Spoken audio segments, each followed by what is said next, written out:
right, the Lord be with you. Let us pray.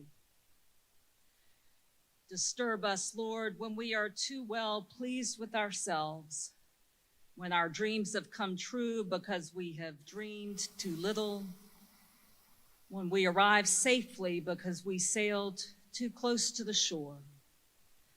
Disturb us, Lord, to dare more boldly, to venture on wider seas where storms will show your mastery, where losing sight of land we shall find the stars.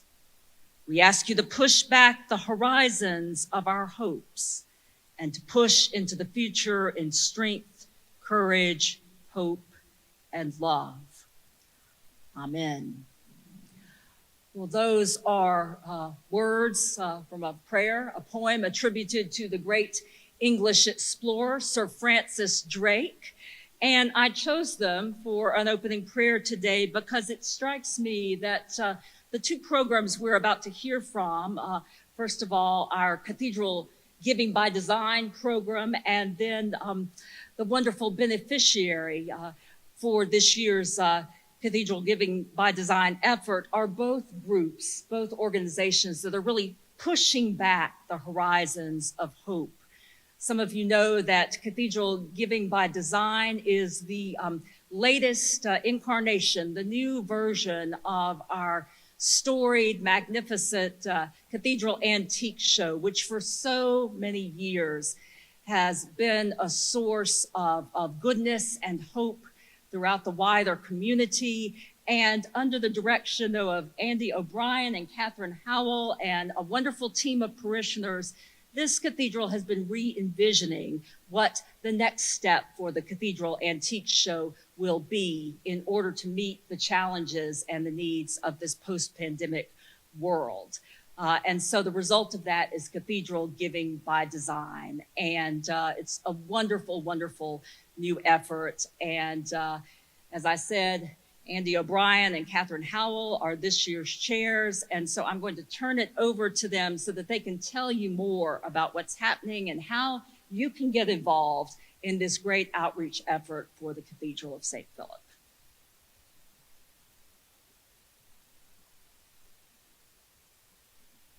Good morning, and thank you so much for being here. We are very excited about this next chapter of the Cathedral Antique Show, Cathedral Giving by Design. And I'm Catherine Howell, and this is Andy O'Brien. And as Julia said, we're the co-chairs of this year's 2023 Cathedral Giving by Design. So please mark your calendars. It is January 20th, 21st, 2023. And the Cathedral Giving by Design is going to be a 2-day event that will include a fabulous welcome home party and auction on Friday night. And then on Saturday morning, we will have a designer panel followed by a tour of homes. And now we would like to introduce our honorary chair for the 2023 event. She's a wonderful parishioner, volunteer, and has a long history in involvement with the show. She's a former chair of the Antique Show, and she is such a presence of the cathedral. So we're excited that Mary Mercer is the honorary chair of the Cathedral Giving by Design.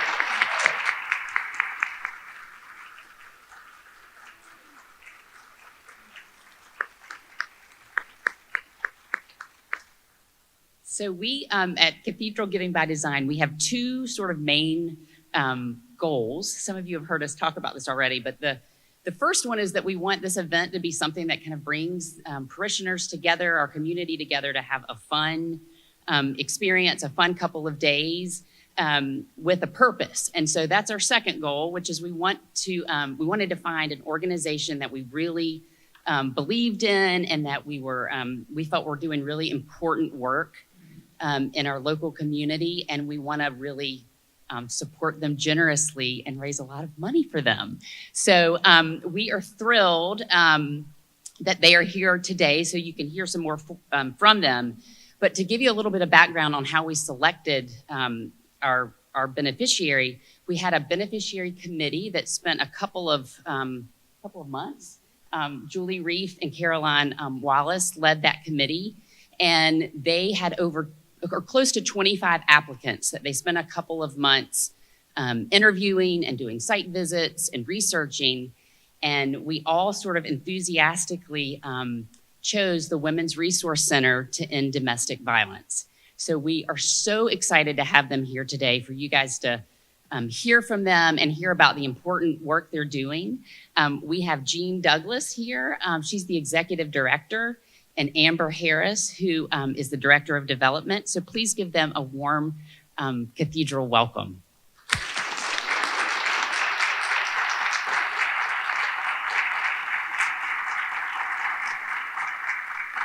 Good morning. Wow, 25 applicants. We made it.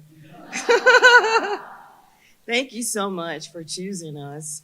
I feel like we're part of the family now. We've been here a few times. We were at the grand announcement, and Andy and Catherine came to our fundraiser back in the spring, and we've been meeting and talking, and so we're excited. Our board of directors is very excited. I'm very excited. We know that this is an awesome opportunity for our organization, and so we're looking forward to getting to know the rest of you. I just want to tell you a little bit about the Women's Resource Center and how we came to be. I'm going to give you our history, our story, and then Amber is going to share the rest of the information. So in June of 1985, Gwendolyn Turnbow, who was a woman who worked in human resources at DeKalb County, had a long history of domestic violence with her abuser. He had spent time in prison for abusing her, but would come back out of prison and continue to look for her and harm her. This went back and forth for a few times over a number of years. And so in June of 1985, he was released. And the district attorney, the criminal justice system had surrounded Gwendolyn to the extent where they were doing almost a 24-hour watch around her home. Well, on this particular morning, the police left, and sure enough, Joel Grimmett was outside watching the home, and he managed to bring her out of the home and do what she had been so afraid of him doing for a number of years.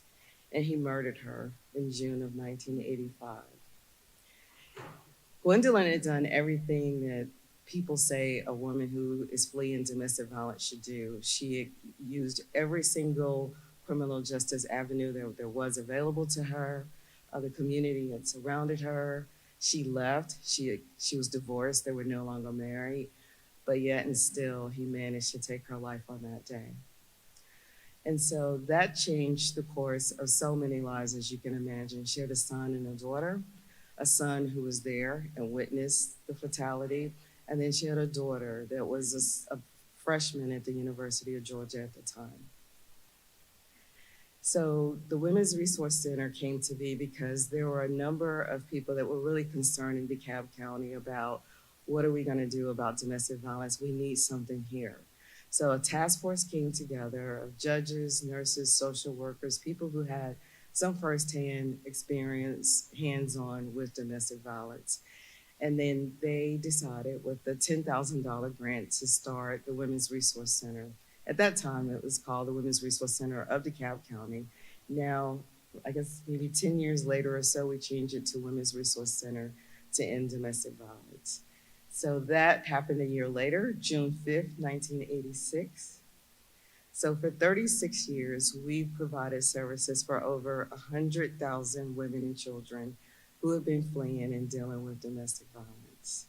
We are so honored to still be here and doing this work and to have the very profound impact that we've had over the years. We know we have saved lives, we've lost lives, but our resolve, our fortitude has never wavered, and we are here for the long haul, for the long run. And we've been able to do that because we've had friends like you who stood by us as we've been doing this work over the years. So thank you very much for, again, choosing us. And Amber is going to do a deeper dive into the work. Thank you very much.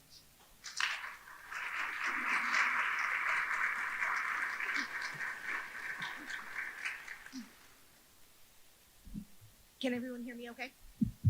Okay, great. So Jean mentioned that Gwendolyn Ann Turnbow was the woman who was murdered by her husband that led to the founding of the Women's Resource Center. What she didn't mention is that Gwendolyn's daughter, who was away at the University of Georgia, grew up to be Natasha Trethewey. She was a U.S. Poet Laureate under the Obama administration during his first presidency. She was the Poet Laureate of the state of Mississippi, and she recently released a book called Memorial Drive, both as an exploration of her memories of her life and her mother's life, and an ode to her mother, because Memorial Drive is where their apartment was, where her mother was murdered. So that was just down in DeKalb County. So she continues to be a part of our work. She very much continues to be a supporter of Women's Resource Center. We honored her at our event that Jean mentioned that we had a few months ago. And so if you're interested in learning more about Gwendolyn's story and the legacy that she's left in this world, you can check out at your local library or purchase at your local bookstore a copy of Memorial Drive. And this is the photo that's on the cover. It's a photo of Gwendolyn and Natasha. So I'm going to briefly talk a little bit about what domestic violence is, just so you have an idea of what it is, what the population is that we're working with. So our definition of domestic violence as an advocacy agency is a pattern of behaviors that one partner in a relationship uses over time to exert control over the other partner. So that can come in a lot of different forms. That can look like physical violence, that can look like sexual violence, that can look like financial abuse, financial control, emotional violence, put downs, just making sure that the other person knows that they aren't as valued in that relationship.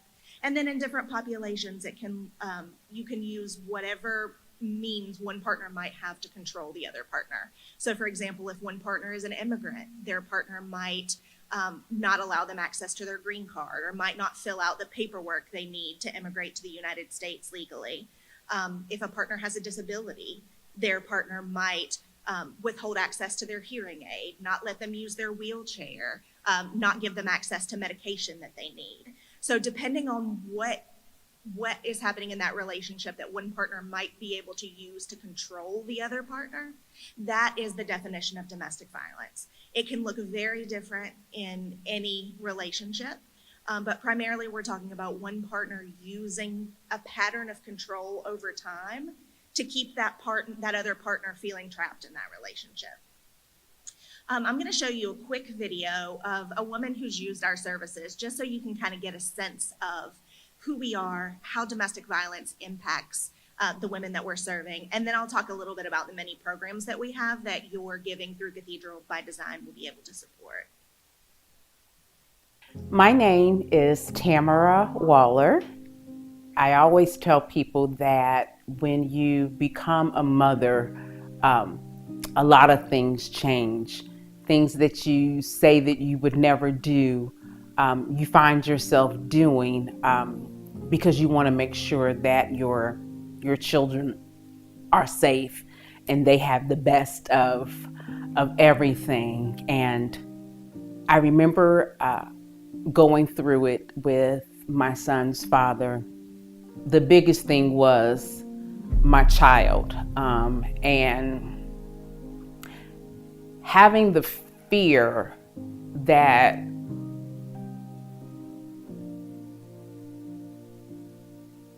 because he didn't want my child, that maybe one day he would actually do something to hurt my child. And that was the biggest thing for me, just feeling that he would hurt my child. I really had to one night just take a hard look at things and do something that was very, very hard for me to do, and that was ask for help. All I knew was I was coming to a shelter. So all I thought about was a shelter, from what people see on TV. But it was so much different. It felt like a home. Asher had a little friend there, and the both of them were just a couple of months apart. So, they're crawling around on the floor together. They were each other's buddy. So they both turned 1 year old there, so they had milestones together. And even to this day, they're still connected to each other because of the care, the safety, and just the genuine feeling of family there. It made it feel like home for him. Even after I'd left there and I was in my own place, Tess connected with me, and again, connected with me at a time that was so crucial for me that I didn't even know that I needed. It was just like another godsend, working with me on budgeting, and allowing me to be vulnerable with my finances. Although I was in the financial services industry for a profession, there were still things that I needed help with, just coming through what I had gone through. And she really, helped me sit down, look at my budget, work through things and work through my finances.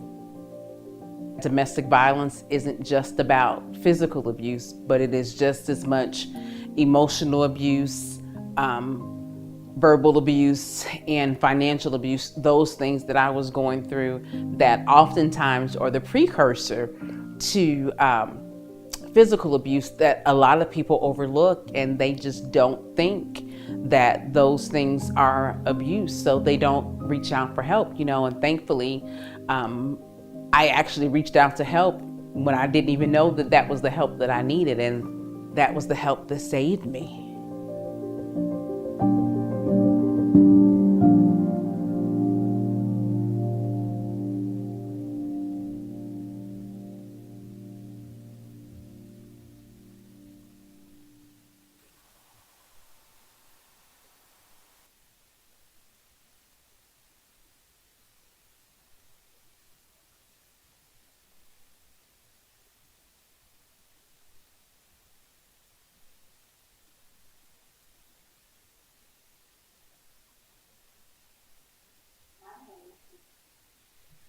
So the way Tamara first found out about us was by calling our hotline. And that's the way, are we getting an echo? I think it might be where I'm placing my phone. We're still getting an echo? Okay. The way that many people find out about our services the first time is by calling our hotline.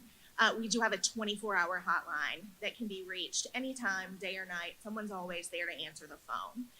And callers to our hotline, sometimes they just need emotional support. They want to figure out, is the relationship that I'm in right now, is this normal? Is what's happening here something that happens in a lot of relationships? Am I right to think that something is unusual here? Am I right to feel afraid? Sometimes we have women who call our hotline who know exactly what they need, whether that's food or clothing, financial assistance, shelter. Sometimes it's family members or friends who are calling because they say, I'm worried about my sister. I'm worried about my niece. I'm worried about my coworker at work. I'm seeing these things. How can I have that conversation with them about what may be going on in their life?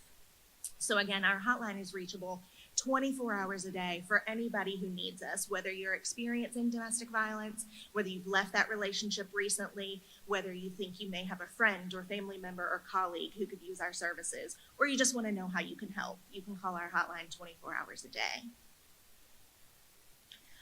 A lot of times when people think about domestic violence organizations, the first thing they think about is housing programming. They think about an emergency safe house, which is where someone can go if they need to flee in the middle of the night, or if they're afraid, well, if I go to my mom's house, he knows where my mom lives. I don't want him to come after my mom. Or, if I stay in the house that I'm in now, even if I ask him to leave, even if I change the locks, he's always going to know where I am. So we have an emergency safe house that has 32 beds for women and children and other survivors of domestic violence who may need to stay with us temporarily. And usually that's about a 90-day stay. We think about our safe house almost like triage. It's where you go for the baseline of stability to figure out where you're going to go next. So the safe house is where we help women stabilize financially, tend to physical injuries, tend to immediate mental health needs, get the kids in a place where they're okay, get hopefully a job or some kind of financial income, and then figure out where they're going to go next. And so usually that is into their own apartment. Sometimes that's into their own apartment that they are able to pay for on their own.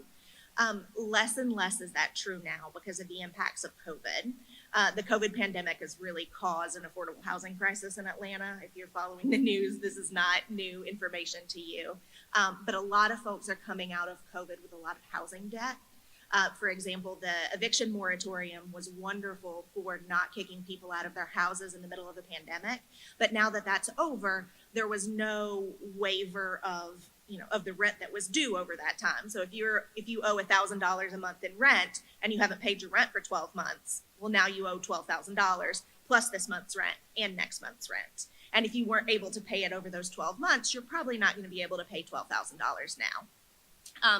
So a lot of the women that we're working with who lost their jobs because of COVID, who have partners who wouldn't let them work at all, have partners who are financially abusive, are now in pretty dire straits when it comes to being able to find safe housing for their children in a place where they actually want to live. We don't want to send women with young children into places that are unsafe or that are dirty or in neighborhoods where they're not going to feel comfortable walking their kids back and forth to the bus. So right now we're providing a lot of housing assistance for survivors of domestic violence, a lot of rapid rehousing assistance. So if you have an income, we can pay your first few months of rent and your deposit to help you get into a new place. Or if you're probably not going to be able to pay the full amount of rent in a safe neighborhood, or you have some goals that you're working toward and another year or two of being able to work toward those goals is really going to make a significant difference for your family, then we can provide transitional housing support for up to 24 months. So in addition to our Safe House, we do have a rapid rehousing program and transitional housing program for families who qualify. Another huge part of our programming, and what I think really stood out to the committee that came and site visited us, is our programming for children. Our ultimate goal is to end domestic violence. We know that it's a lot easier to raise children right than to change minds once they're adults. And so we focus pretty much all of our prevention eggs in the children basket. The moms that come to us for services really want something for their kids. They want their kids to have a different life. They want their kids to have all of the wonderful choices that kids who haven't experienced trauma have. And so they come to us with their children and say, what can we do to change our kids' lives while we're here? And so our children's program runs after school during the school year. And we also have a violence prevention summer camp in the months of June and July. All of our services for kids are free. So the after school program, kids come back to the Safe House, they get a snack, we do homework help, we do reading, we do tutoring, and then we do programming. Over the summer, the entire months of June and July, kids are with us 8:30 to 5 o'clock every day. We actually had the camp this year at Holy Trinity Episcopal Church, which is in Decatur. They were so generous to offer us their space to hold our camp free of charge this summer. So we love the Episcopal Church. You guys are very generous to us. And during the summer and during the school year, we're concentrating a lot on social, emotional, and ethical learning with the children. And what that means is understanding your emotions and understanding what your body is telling you. So if my palms are sweaty, if my heart is racing, what is my body trying to communicate to me about what I'm feeling? And how can I make decisions based on what I'm feeling that are consistent with my value system, that are consistent with what I want for my life? It's okay to be angry.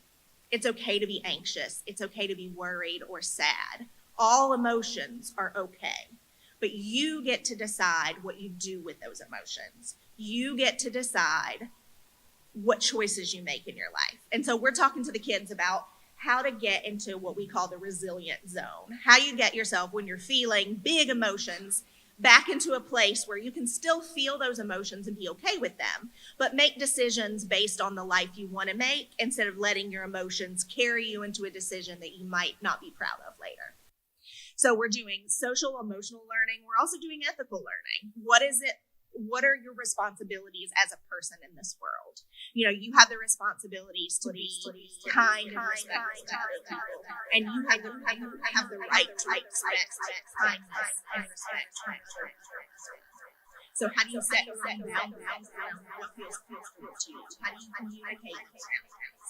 And then the ultimate fact that nobody else's pain or suffering is more or less important than your own pain and suffering. So you're allowed to set those boundaries and make those choices so that you're not harming others and that others are not harming you.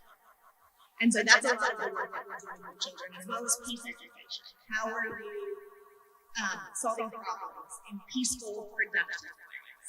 So the children's programming is twofold. It's helping kids overcome the trauma that they've experienced from growing up in a home with domestic violence, and then helping them learn how to manage their emotions and solve problems peacefully so that they can have healthier relationships now and in the future. Now when they're 5 and they have healthy relationships with their siblings, even though their siblings have been married, or even though their siblings broke their leg.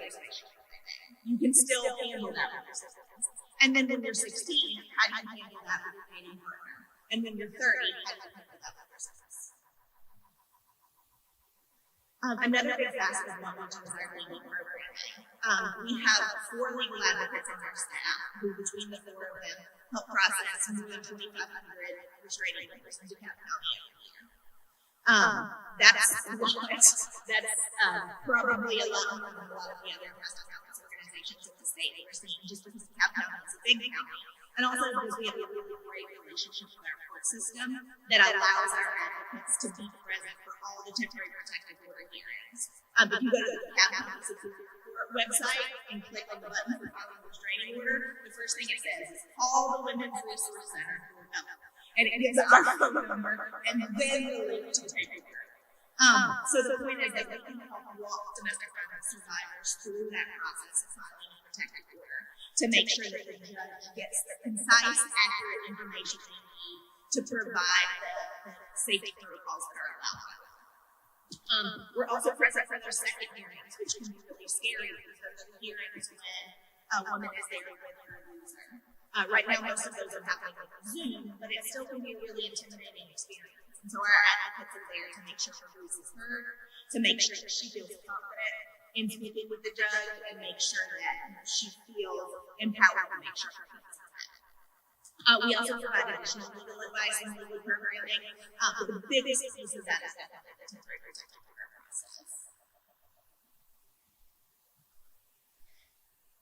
Pretty much all of the other stuff we do falls under the umbrella of our outreach program. So that includes support groups, and that includes what Jean mentioned, that all of our services for women and survivors of domestic violence who do not stay in their safe house. So not everybody needs that emergency housing programming, but if you don't stay in our safe house, you still have access to all of the same resources. You still have access to one-on-one planning, budgeting services, and financial education services, financial assistance, counseling, basic needs. So if you need help with getting your kids school uniforms, if you need to get your locks changed, if you need car repairs, so you can get back and forth to work. Right now, since before the pandemic, I want to say in 2019, we allocated about $45,000 a year to direct financial assistance for survivors of domestic violence. Last year, we allocated $450,000 to direct financial assistance, because that's what the need looks like right now. And so that's where a lot of our dollars are going, is really toward stability, homelessness prevention, and helping women who have made that really difficult decision to leave an abusive relationship feel like they can be safe and stable without that abusive partner.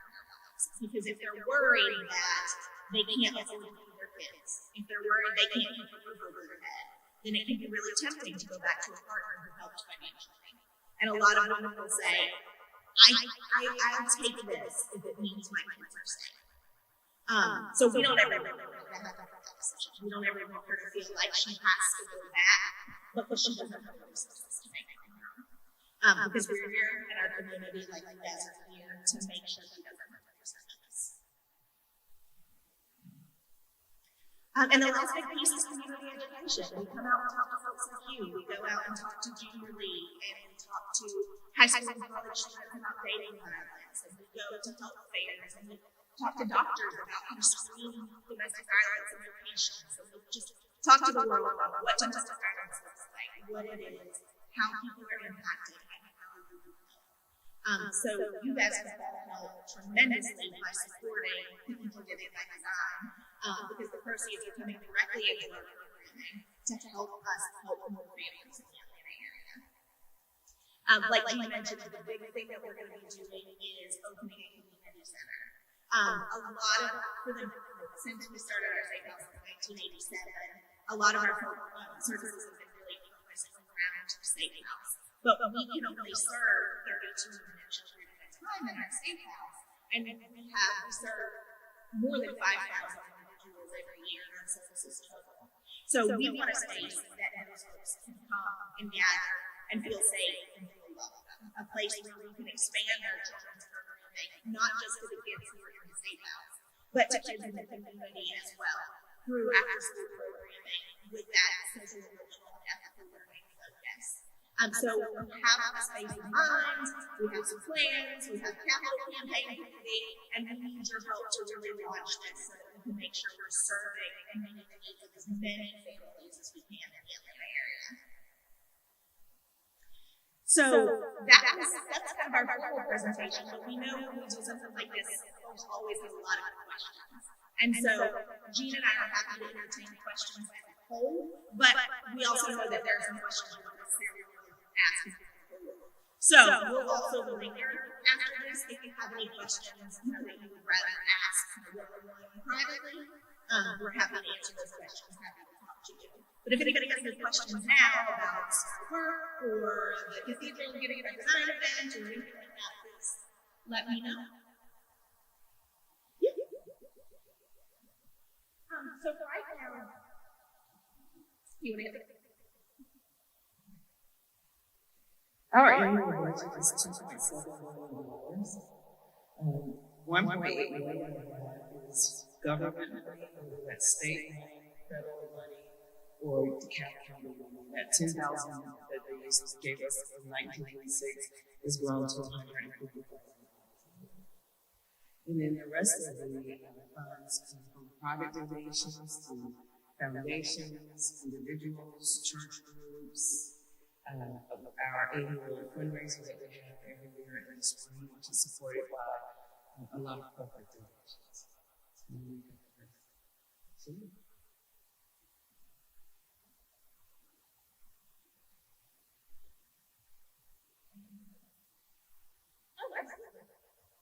Yeah, so Julie asked about statistics.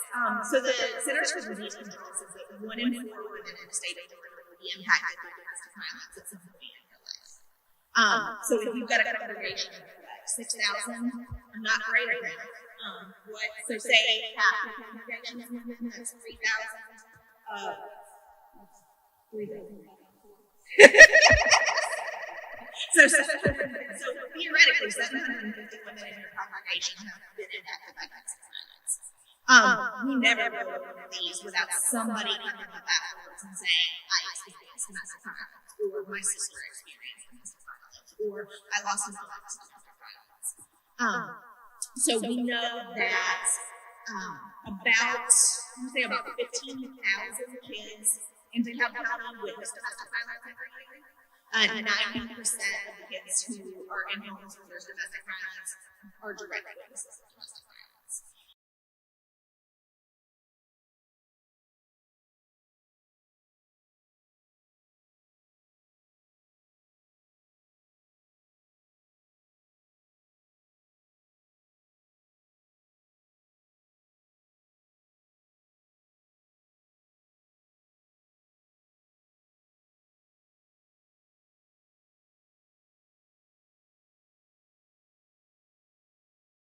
Kids who've experienced domestic violence hit quite a number. We very rarely have kids who come to our Safe House who have fewer than 4 ACEs.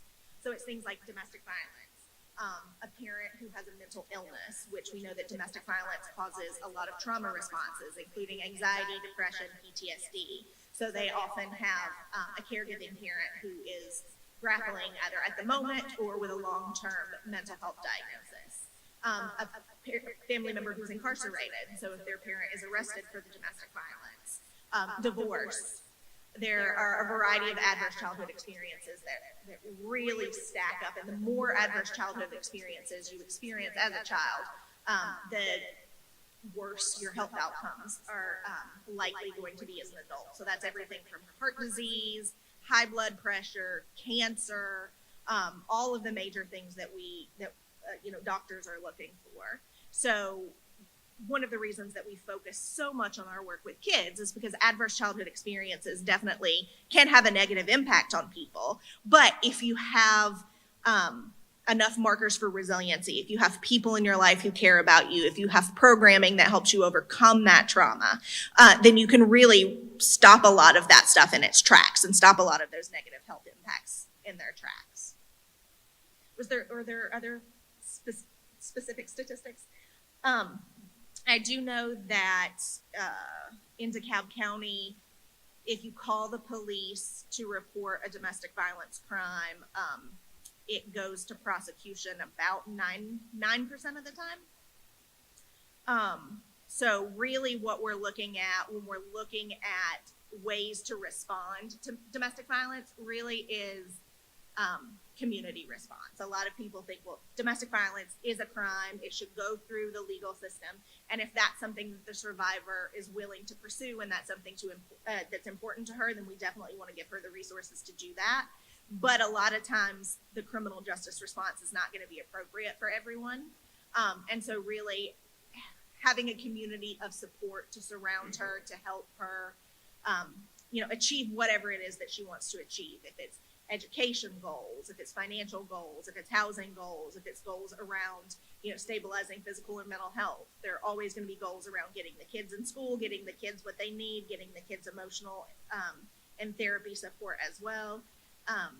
Then, we really focus a lot on the plan that she makes when she comes into the safe house and, those pillars of stability that are going to help her remain in the community in a safe and stable way, free from relationship violence.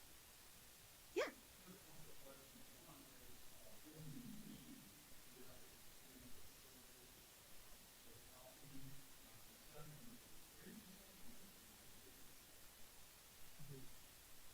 Yes, I would say the most difficult piece we're dealing with right now is where families are going to go when they leave our safe house because of the affordable housing issue and the cost, as Amber mentioned. And so we're trying to get as creative as we can.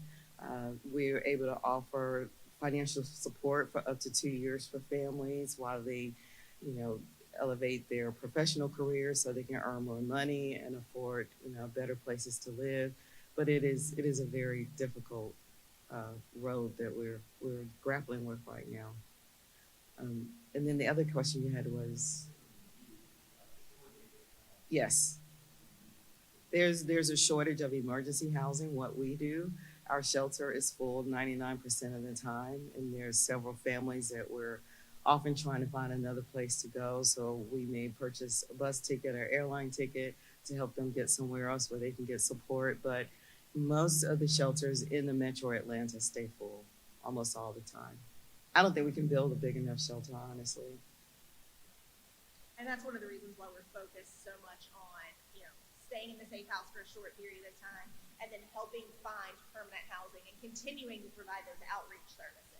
So once the family is out of the safe house, that doesn't mean their services from us stop. So our outreach services are really what we're trying to grow because the need for emergency shelter is so great that we want to be able to bring in as many folks to the shelter as we can. So we really need to strengthen those outreach services so that we can continue to provide services once families are in their more permanent housing. We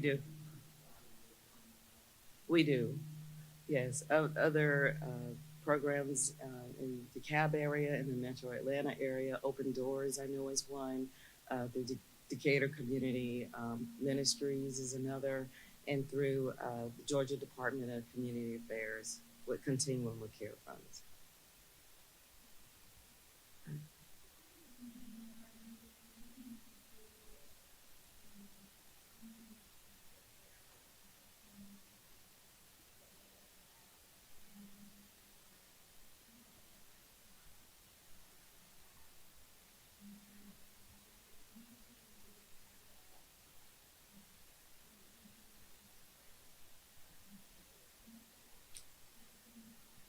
I love the way you think. So far, that isn't happening. That would be a glorious thing if we could get them to do something like that. But so far, no. And the landlords are pretty insistent on getting that back rent. It's a big problem. So one of the things that we are able to do, when we're working with women on financial education is, we do concentrate a lot on credit repair. And so if she has a landlord that is willing to settle, and I don't think I mentioned that when women are in our programming, we do a match of their savings. So we do, for every dollar they save, we match 50%. So if she's able to save up, while she's in the safe house, if she's working and she doesn't have to pay bills because we're providing, meals and MARTA cards and all of that kind of stuff, diapers and everything while she's in the safe house, if she can save up some money, we'll match part of that. And then we really encourage women as much as possible to use that to pay down housing debt, to do credit repair. That used to be a much better solution than it is now, just because the amounts are so much higher now. So it used to be that if she could save $2,000, we would match $1,000, and then she pays off her debt and everything is great. Now the amounts are so much higher that we're having to match a lot of that with agency funds, which is great when we have them. Mm-hmm. And if we can, so the responsibility has fallen on nonprofits a lot and organizations like ours to be able to help wipe out that credit card debt. But like if she owes $10,000 and the landlord will say, okay, I'll take $5,000, knowing that otherwise I'm probably not going to get anything. Then if we can help her come up with the $5,000, get that eviction off of her record, then that really makes a difference in her ability to access housing. But unfortunately, a lot of times it just comes down to cash. And we have a number of friends here, 3 women in particular I can think of that will furnish every single apartment a woman moves into. They're our angels, and so it's furnished beautifully. The rugs, the lamps, the coffee cups, like they don't miss a beat. The plants, and we do several apartments a year, over 20 apartments a year. And through our now that we've been able to offer long-term support to families, when I first started doing this work, there was a 30-day emergency shelter. She would leave the shelter, going into an apartment, and that would kind of be it. But through the support, financial support we received over the years, we're now able to work with families over a sustained period of time. And just in the last year, we've had 3 women that came out of our safe house actually purchase homes. Isn't that awesome? Hi.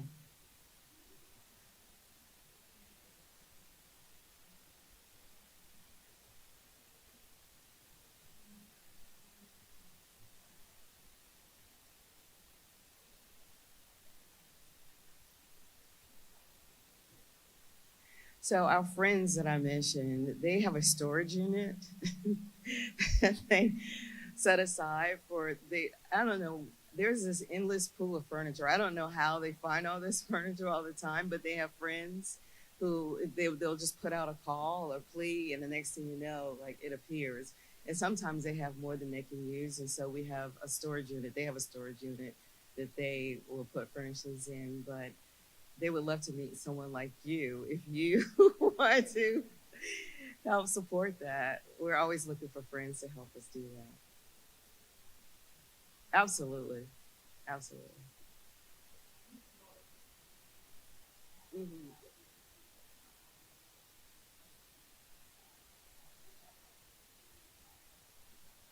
Sure.